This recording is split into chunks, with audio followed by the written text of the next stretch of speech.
Get me out of here!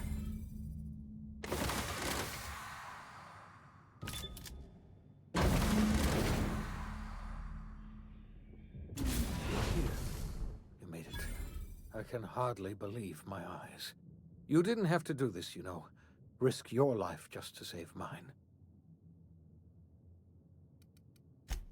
I'm all right. Akande wanted my cooperation, and she was prepared to beat it out of me. If you hadn't arrived, I might have given it. You've left the board in tatters, but Halcyon is still on the verge of starvation. I just hope we're not too late. You and I are going to have to work harder than ever to save Halcyon. I'm afraid the situation is far worse than any of us ever anticipated. Earth has gone dark. We haven't received a single message in 3 years. There's been no communication, no signals, nothing. 2 years ago, the Earth's Directorate's frigate disappeared on their way back to Earth. We don't know what they discovered when they arrived, or if they arrived at all. First the food supply, and now this. That's it. I'm done. There is no plan, just random chaos. You're experiencing a crisis of faith, Preacher. Don't worry. That just means you're paying attention. You mean we're all alone out here? Really alone? I'm afraid so, Miss Holcomb. Halcyon is the only home we have left. Returning to Earth is no longer an option. Earth isn't going to help us. No one's going to help us now. We're alone out here, and I don't know if we're going to survive.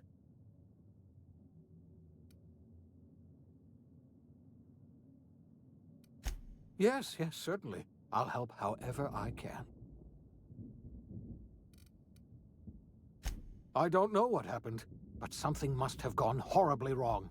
I don't know why Earth's gone silent. I don't even know if Earth exists anymore.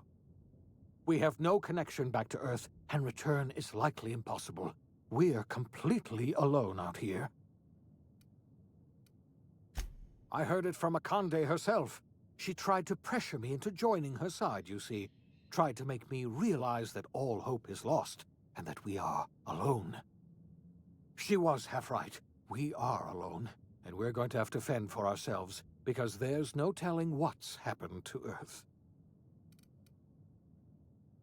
You might have heard of the Earth Directorate's frigate. Half the colony's entire military was on that ship. They were returning to Earth when they vanished without a trace. That was 2 years ago. We haven't heard a word from them since. Whatever happened to Earth likely happened to them. Yes, Akande mentioned as much. Earth hasn't sent us a single message in 3 years. No one knows why. Akande had kept the truth to herself, perhaps with good reason.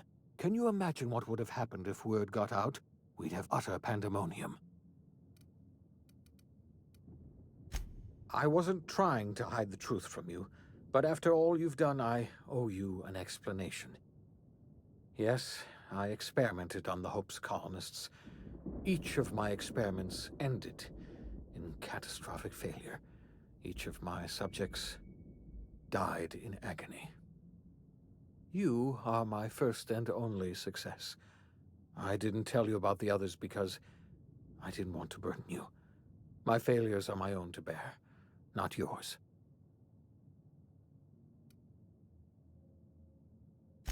Thank you. Perhaps in time I'll learn to forgive myself. My apologies. I need to get a hold of myself. We've far more pressing issues to worry about right now. If you have any more questions, ask me. I'll answer as best I can. I had hoped your fellow colonists might hold the key to saving Halcyon, but I don't have nearly enough chemicals to revive them all. I'll do what I can. I just hope it's not too late. It's time I return to my lab. I'll try to save as many of the Hope's colonists as I can. You're under no obligation to help me. You've done enough already.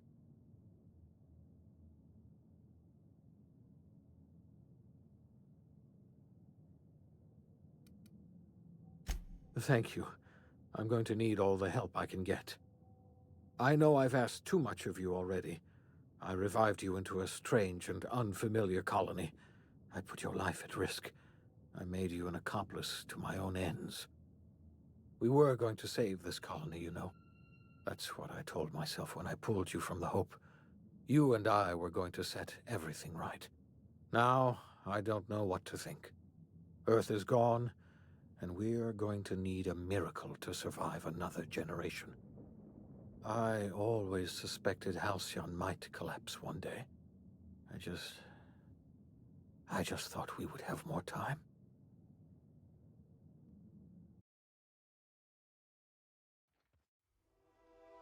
The OSI teaches that everything in the universe happens according to the grand plan. But the stranger that arrived in Halcyon was an unplanned variable. From the moment he landed in Emerald Vale, his actions altered the course of history. The events on Tartarus brought about the end of the board's authority. But the board's mistakes would haunt the colony for decades to come. The damage they left behind would require the work of a generation to repair. Dr. Phineas Welles began reviving a handful of the Hope's colonists: engineers, scientists, technicians, and intellectuals.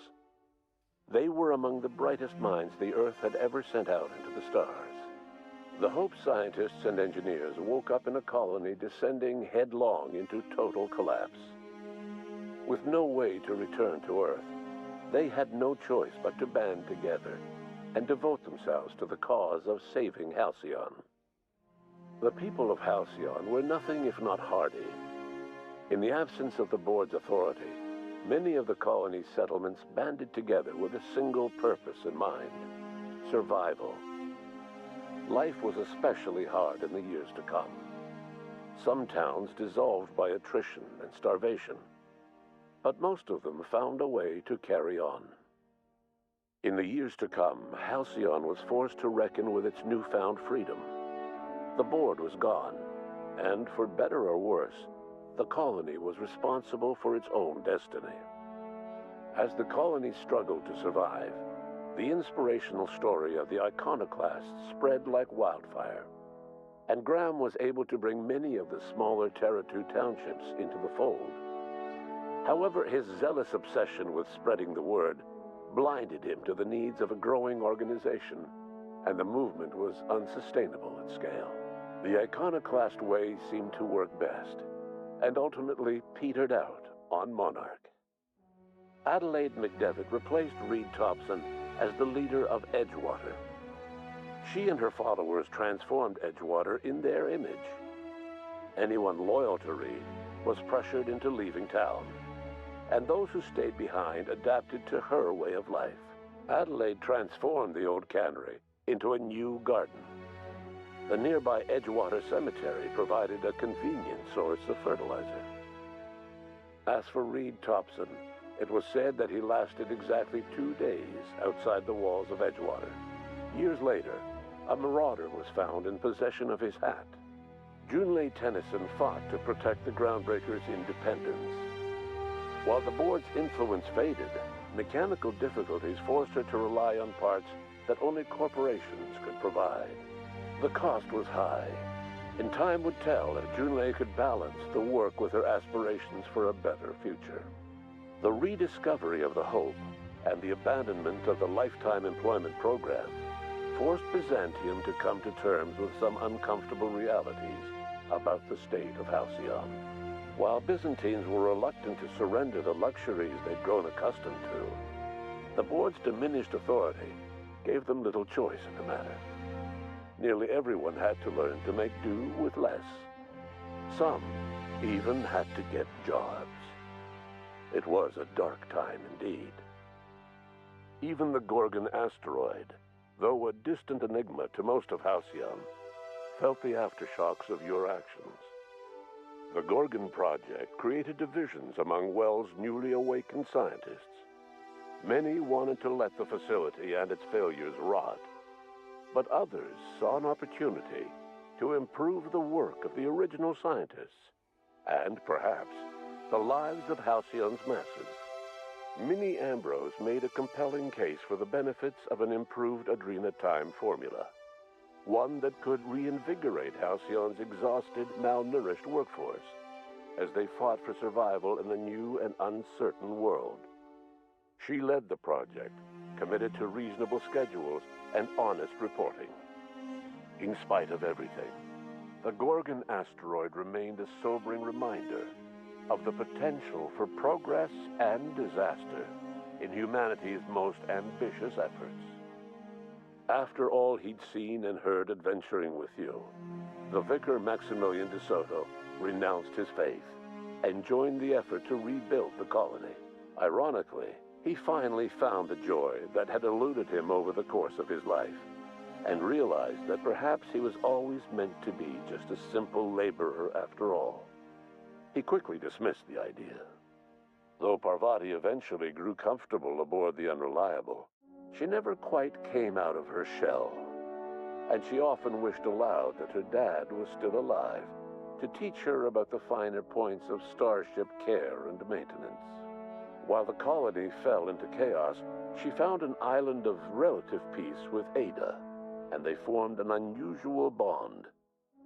She decided to remain aboard the Unreliable permanently as its chief and sole engineer.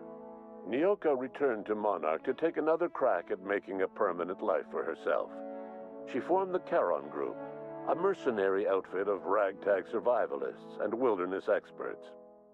Anyone in need of a guide or just looking to throw back a beer and swap stories could find her camping on the trail or clearing an infestation. Before his untimely death, Captain Alex Hawthorne had plans to restore and modify, for combat purposes, a sanitation and maintenance automechanical that he'd found in a state of disrepair in Emerald Vale's scrapyard. That unit remains broken down and forgotten in the Unreliable supply closet to this day. Minister Clark was released from house arrest, and his contact with you gave him a sense of renewed purpose and vigor. Once it became clear that no help would be coming from Earth, he threw his considerable efforts and talents into helping Halcyon manage the crisis before it. As for Dr. Phineas Welles, he spent his remaining years in his orbital lab. He was never able to come to terms with his own past, troubled by the decision of placing all his faith in the first colonist he ever revived, the infamous captain of the Unreliable. The revival project yielded mixed results. Phineas, weighed down by limited support and his own guilt, struggled to revive more than a handful of scientists and engineers. They made a heroic effort to solve the colony's problems, but with small numbers and facing long odds, their solutions never caught on. Only a few of the Hope's colonists were successfully revived. Wells died before he could see the fruits of his labor. He passed away a haunted man, crushed by the guilt of his failures. Small, petty factions squabble over what remains of the colony. Every attempt to reach out to Halcyon's neighbors is met with silence. And what about you, the unplanned variable in the history of Halcyon? Long after Wells passed away, you carried on his work with more energy, determination, and brilliance than he could ever muster. The years that followed were hard, but Halcyon survived by the efforts of the Hope's most promising colonists, the greatest of which was you. No one knows what's happened to Earth, and no one knows what the future has in store for Halcyon. All we know for certain is this: the name of the Unreliable and that of its intrepid captain will remain the subject of countless stories for years to come.